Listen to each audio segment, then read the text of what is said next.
Okay, let's continue with the afternoon session. And our next speaker is Guillermo Arias-Tamargo, and he's going to tell us about non-invertible symmetries in 2D nonlinear sigma models. Okay, thank you very much, and hello everyone, and thanks to the organizers for organizing and for giving me the opportunity to speak about this work. Maybe I'll wait just 10 seconds.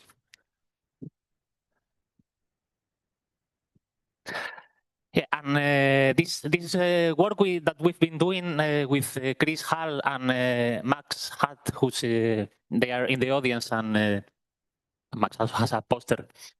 And the one sentence summary of what we've been doing is that when you put together this sort of modern understanding of generalized symmetries in quantum theory with long-standing knowledge of nonlinear sigma models, and in particular their T-duality, then we've been able to learn quite a bit in both directions.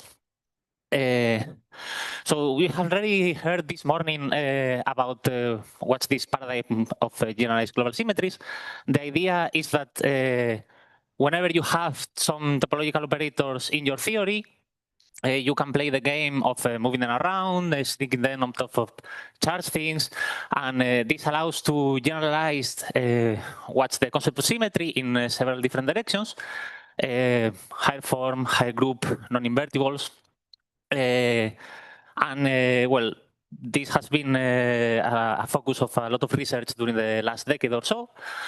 And we've been able to systematize a lot of phenomena of quantum theory, as well as making some generally new predictions. And I will be focusing among these on the non-invertible symmetries. And these are the ones that the name indicates don't have an inverse. So what's the story? Whenever you have your topological extended operators, you can take their OPE.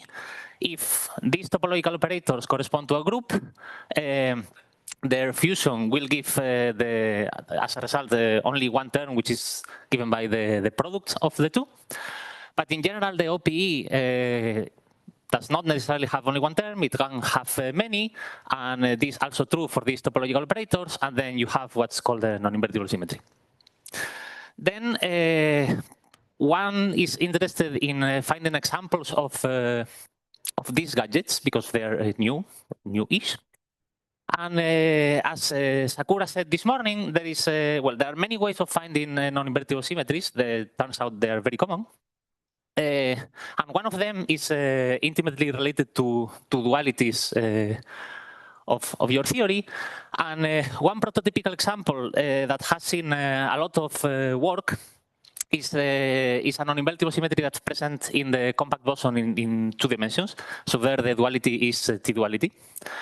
And there is a lot that people have studied about this particular non-invertible symmetry, even from before it was commonplace to sort of understand that this should be understood as a symmetry.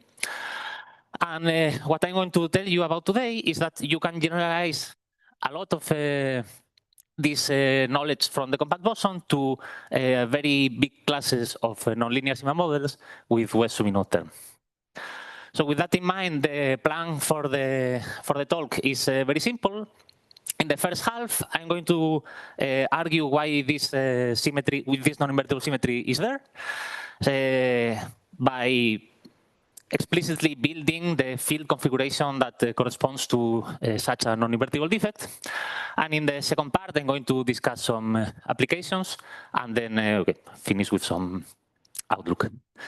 Okay. So the key to building this field configuration that corresponds to this defect is a procedure that's known as half-space gauging. The starting point is you need to have a theory with some finite global symmetry, in this case given by a group, G. It's important that it's finite. And it has to be free of Toft anomalies, because what you want to do is, as the name indicates, divide your space in two parts. I'm calling gamma minus gamma plus, and gauge G on one of these parts. Now here you will have a different theory with some gauge fields for the group G. And you can always put some boundary conditions for these gauge fields that guarantee that this line in the middle is topological. And then in this situation, what you would end up in general is a topological interface between two different theories. But what can happen sometimes is that there is some non-trivial duality telling you that actually T mod G conspires to be the same as T, your original theory. And in this situation, what you have found is that in the theory T, this gamma is going to be a non-invertible defect, which you know because you can compute the, so here N is this orange topological thing. You can compute this fusion, and you see that you don't get this fusion with the N dagger, and you don't get the identity. You get what's known as a condensation of G lines.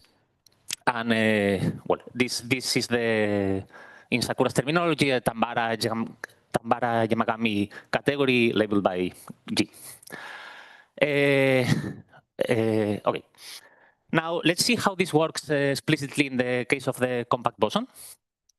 You have your worksheet that you divide in two, and on the left side, you have your theory of a compact boson. This has a shift symmetry, and we're going to look at a discrete subgroup of this shift symmetry. And as per the general procedure, you're going to, in the right part of the worksheet, gauge it. So here I've added some covariant derivatives and a Lagrange multiplier term that's telling me that this gauge field C is not a U1 gauge field, but it's a set P gauge field. Then you can integrate out C, you get something of that form. And in general, imposing these boundary conditions, which in this case are that C has to be 0 in this locus small gamma, you would end up with a topological interface between the two theories, but at this particular value of the radius, you notice that this guy is exactly the same as this guy, so you have one defect sitting in a single theory, and this is the non-invertible defect, which again is present only for specific values of the radius. Now, the idea that beyond the generalization is that even if historically a lot of this was developed in the language of 2D CFTs, you really don't need conformal symmetry. The only thing you need is to have a shift symmetry and a T-duality, and this is common to many nonlinear sigma models. So as a next example, let's look at a three-sphere. So this is the action, this is the Wessumino term, then S2 and hop fiber of the S3. This also has a shift symmetry of phi plus a constant, so you can also gauge it by promoting two covariant derivatives and adding a Lagrange multiplier term. You can carry on the same exercise of integrating out the gauge field, and by comparing the final expression with the first expression, notice that you also have some self-duality conditions, and when these are satisfied, this model has a non-invertible symmetry. And well, it just so happens that at these values, this theory is the SU2 level P Wessumino-Witten model. Then other examples proceed in the same way of promoting to a suitable covariant derivative and adding a Lagrange multiplier term. So in general, a nonlinear sigma model will have some target space M. The action is given by a metric term and a Wessumino term. And this requirement that I need to have a shift symmetry and I need to be able to T-dualize, what you need for this to be present is that the target space needs to have some isometry, or in general, several commuting isometries.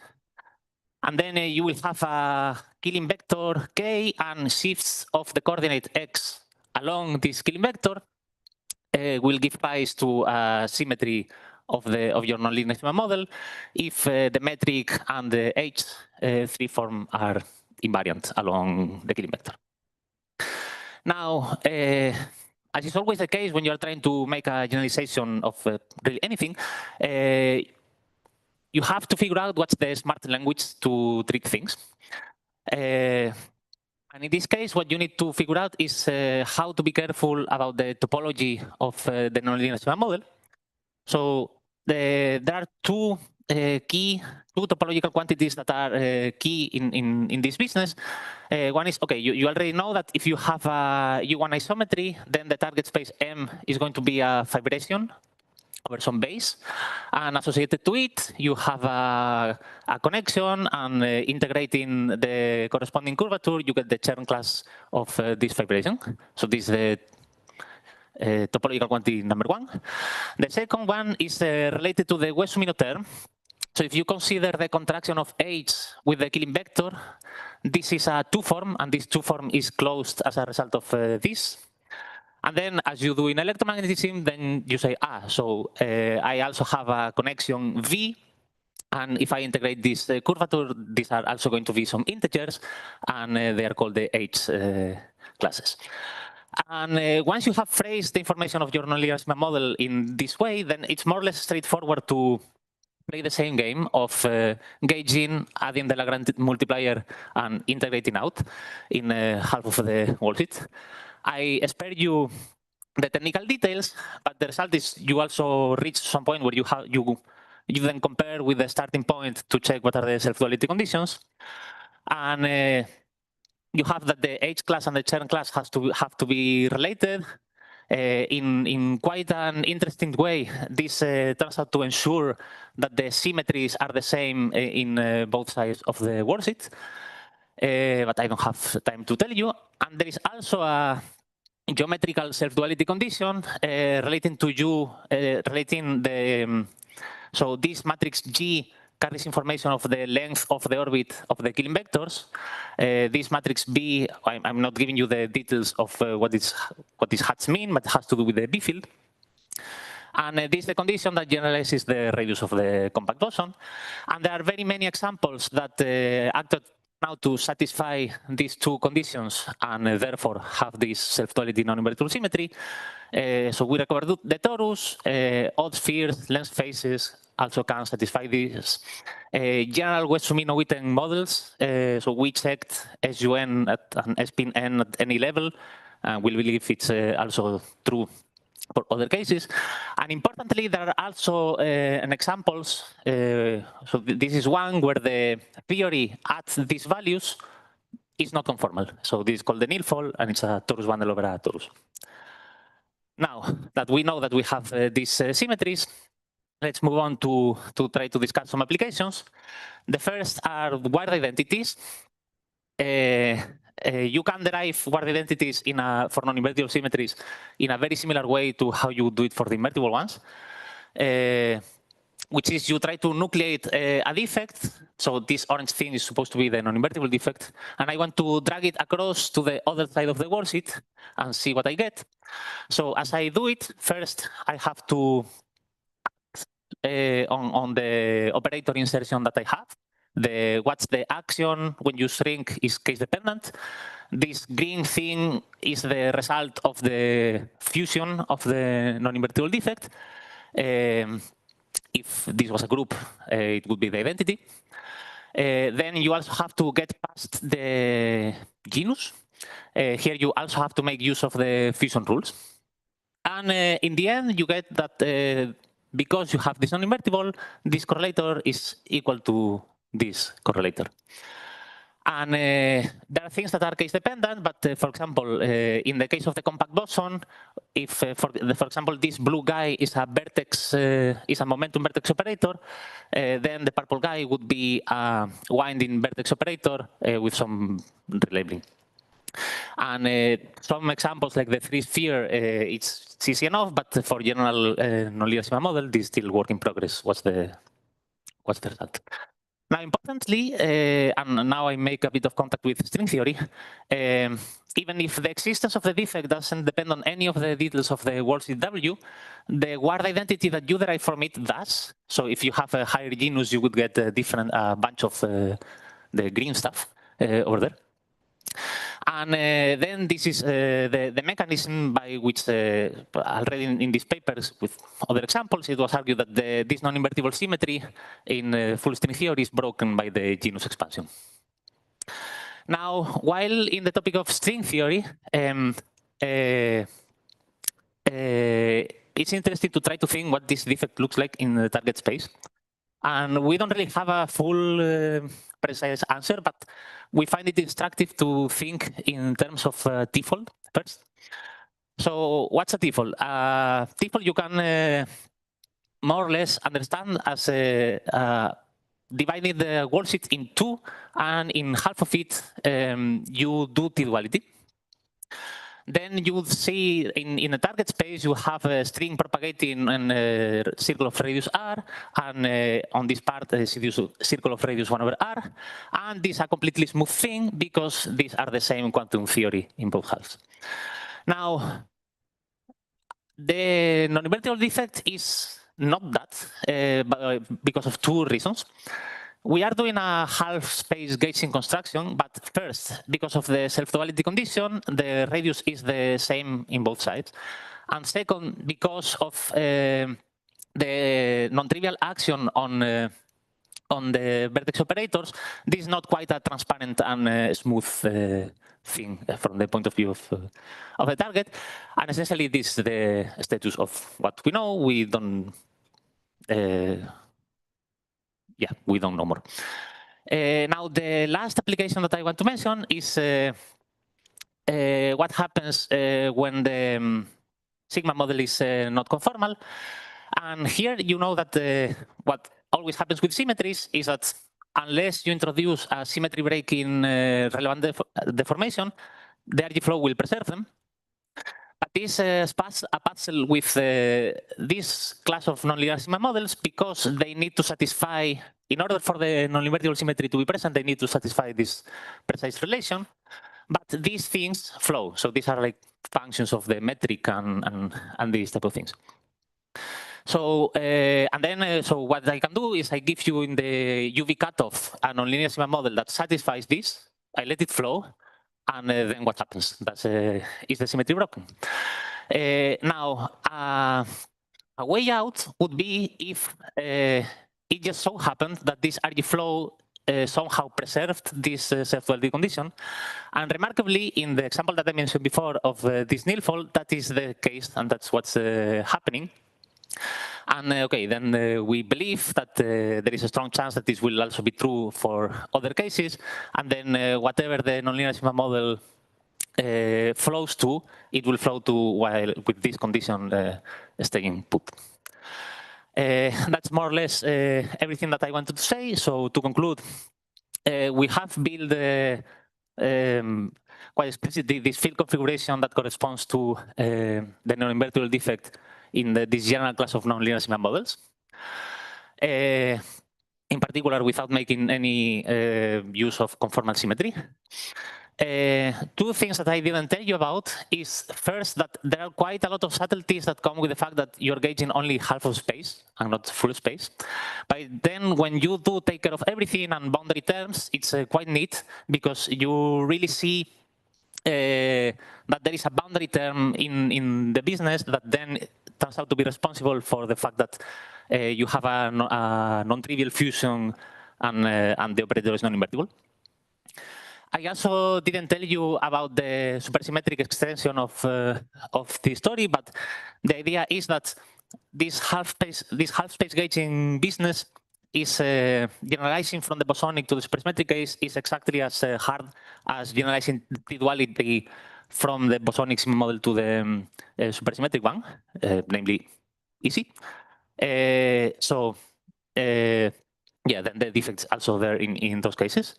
And I've discussed a couple of applications regarding word identities, how it's broken in string theory, and how in the non-conformal cases you can thing that this non-invertible gives you this constraint on the RG flows.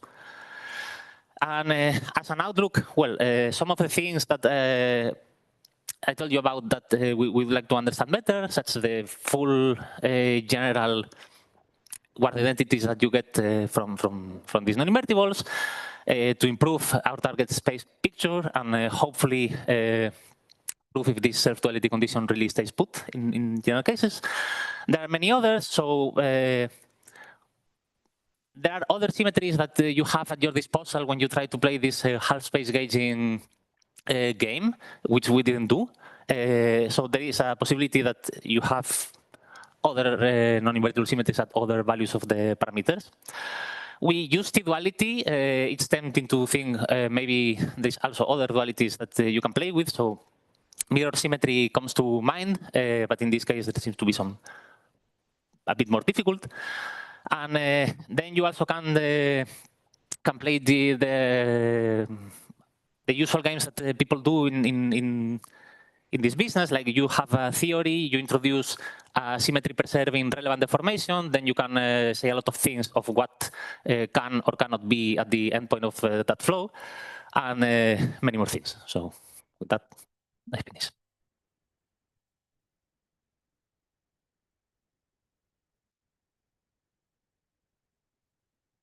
Questions? Elias, and then.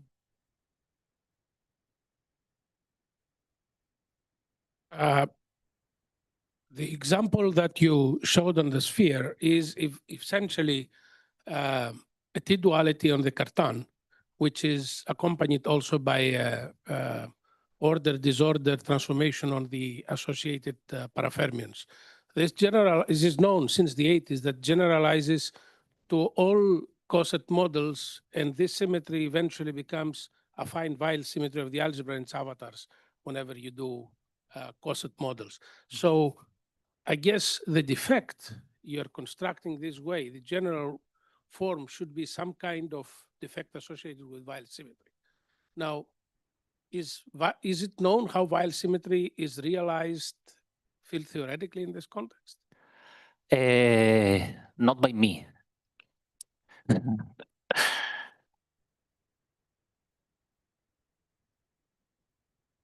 But maybe that's somebody else in the collaboration, yes. I had a question about the more general nonlinear sigma model. With arbitrary G and B, usually for T-duality, you also have a shift in the dilaton. Does that play a role here? We didn't include the dilaton. We should have. But I think like in normal T-duality, there is a particular value of the dilaton that is self-T-dual. I think, well, I don't remember by heart what it was. So I'm pretty confident that because really the discrete gauging proceeds in a very similar way of how you derive T-duality in the first place. So I think that in that case, you would find that there is also a particular value of the dilaton that it would be an additional self-duality condition, like that you see that value.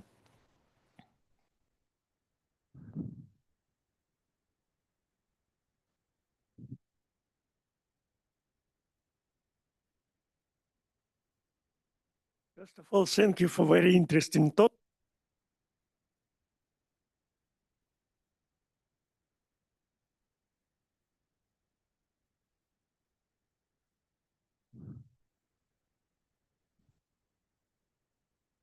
So okay, yes. Oh yeah, sorry.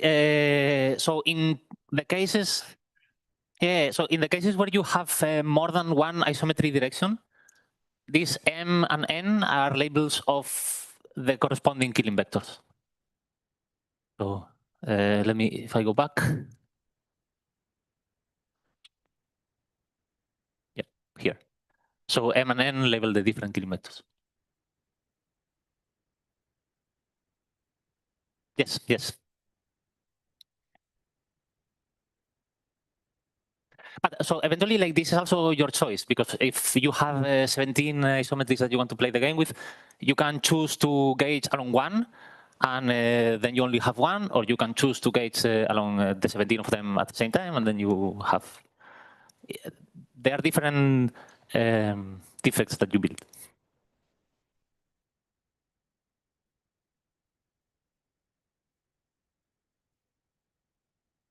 Well, if there are no further questions, let's thank our speaker again.